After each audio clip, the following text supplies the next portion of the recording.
দম থাকলে আসুক, লুঙ্গি গিট পাততে হবে না, লুঙ্গি গিটটা শক্ত করে বেঁধে আসুক, লুঙ্গি প্যারাশুট করে পাঠিয়ে দেবো। জুড়ে এই মুহূর্তে বাংলাদেশি যে শক্তিগুলো যারা বাংলাদেশকে এই মুহূর্তে অশান্ত করেছে, যারা হিন্দুদের বাড়িঘর ভাঙছে, যারা হিন্দুদের মন্দির ভাঙছে, হিন্দুদের মেয়েদের ইজ্জত নিচ্ছে, শিরোধারী করার চেষ্টা করছে, সেই শক্তিদের পরিপূরক শক্তি বাংলার উত্তর 24 পরগনা, দক্ষিণ 24 পরগনা, মুর্শিদাবাদ, মালদা এরকম বিভিন্ন জায়গায় ঘাঁটি গেড়েছে।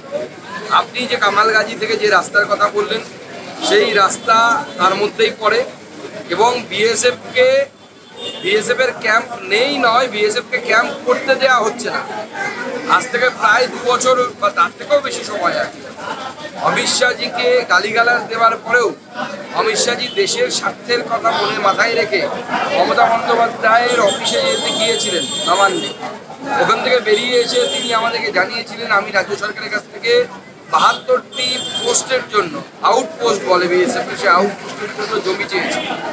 রাজ্য সরকার আজ অব্দি দেয়নি। পশ্চিমবঙ্গের বিস্তীর্ণ এলাকায় কাঁটাতারের বেড়া নেই, কারণ রাজ্য সরকার জমি দিচ্ছে। তৃণমূল কংগ্রেস ইচ্ছে করে এমন পরিবেশ নির্মাণ করছে যার মধ্য দিয়ে বাংলায় ইনফিল্ট্রেশন বা অনুপ্রবেশ বাড়ে এবং ক্রমাগত চলতে থাকে এবং তার সাথে সাথে বাংলার ডেমোগ্রাফি অর্থাৎ জনবিন্যাস পরিবর্তন হয় এবং বাংলাকে পশ্চিম বাংলাদেশে রূপান্তরিত করা যায়, সেই চেষ্টা তৃণমূল কংগ্রেসের হচ্ছে। সেই জন্যই বিএসএফ এর ক্যাম্প করছে। ইউনুসের বিরুদ্ধে ক্রমশই সুর চড়াচ্ছে বাংলাদেশ, সুর চড়াচ্ছে রাজনৈতিক দল থেকে সাধারণ মানুষ। এই মুহূর্তে বাংলাদেশিদের কাছে মাথা ব্যথা রোহিঙ্গা, কি বলবেন? দেখুন, যে রোহিঙ্গাদেরকে বাংলাদেশের একসময় স্থান দিয়েছিল, যদিও রোহিঙ্গারা তাকে ট্রানজিট রুট হিসেবে ব্যবহার করেছিল, পরবর্তী সময় যারা পশ্চিমবঙ্গে এসে মমতা বন্দ্যোপাধ্যায় এই রোহিঙ্গাদেরকে সল্টলেক সহ বিভিন্ন জায়গায়, আপনি দক্ষিণ 24 পরগনার বিভিন্ন জায়গায় গিয়ে দেখতে পারবেন, শেখ শাহজাহান থেকে শুরু করে শওকত মোল্লা, এরা প্রত্যেকেই নিজেদের ধর্মের টানে রোহিঙ্গাদেরকে বসিয়েছেন পশ্চিমবঙ্গের মাটি। এবং আগামী দিনে বাংলাদেশের কাছে যেমন বিপদ হয়ে উঠেছে এই রোহিঙ্গারা, ভারতের ক্ষেত্রেও ভারতের ইন্টারনাল সিকিউরিটির জন্য রোহিঙ্গারা চরম বিপদ তৈরি করে।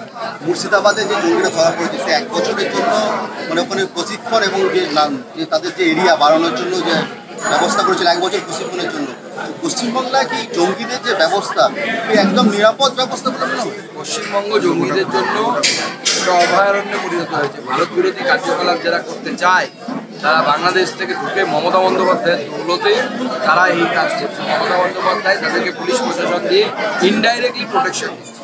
দাদা, ওপার বাংলা থেকে বারবার বলা হচ্ছে 4 দিনে কলকাতা দখল, লুঙ্গিতে গাঁট বেঁধে দিল্লি দখল, এই বিষয়ে কি বলবেন? দেখুন, এগুলো হচ্ছে অপরিণত মনস্ক যে বাচ্চা ছেলেমেয়েদের রাস্তা, তাদের না রাজনীতি সম্পর্কে কোনো ধারণা আছে, না অর্থনীতি সম্পর্কে ধারণা আছে, ইন্ডিয়ার সেনাবাহিনীর সাইজ কত সেটা বলতে পারবে, কত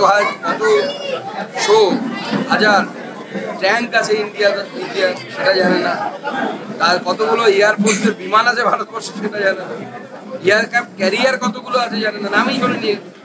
তারা অতি উৎসাহে বলছে দম থাকলে আসুক, লুঙ্গি গিট পাততে হবে না, লুঙ্গি গিটটা শক্ত করে বেঁধে আসুক, লুঙ্গি প্যারাশুট করে পাঠিয়ে দেবো। দাদা, এত জাল নথি পাওয়া যাচ্ছে, সরকারকে আপনি কতখানি দায়ী করবেন? সরকার ব্যবস্থা পশ্চিমবঙ্গের মুখ্যমন্ত্রী 100% দায়ী এবং তিনি জেনে শুনেই করছেন।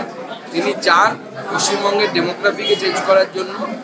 ফিরহাদ হাকিম সাহেব যেটা ফস করে মুখ ফসকে বলে ফেলেছেন, ওনার একটাই লক্ষ্য, সেটা হচ্ছে যে যেন তেন প্রকারেণ পশ্চিমবঙ্গে ফিরহাদ হাকিমের যে লক্ষ্য 50%-এর বেশি মুসলিম জনসংখ্যা, সেইটা করার চেষ্টা করছেন।